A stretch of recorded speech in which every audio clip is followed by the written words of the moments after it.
Giám đốc Sở Văn hóa Thể thao và Du lịch Quảng Trị. Kính thưa đồng chí Bùi Ngọc La, kính thưa toàn thể các vị khách quý và bà con.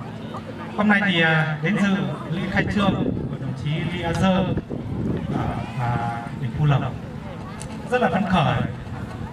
Quà thì cũng đã tặng cho chủ khu du lịch Ly A Dơ, nhưng mà bây giờ tất cả các cái du khách bà con ở đây không biết là cái gì để tặng. Bây giờ tặng một cái điệu khen của người Mông. Điệu khen luôn luôn là cái nét sống văn hóa.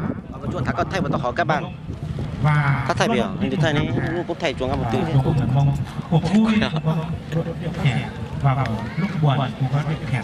Chính vì như vậy cho nên là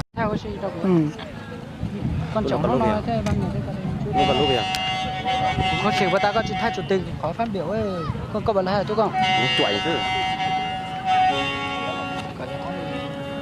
phát biểu tôi chẳng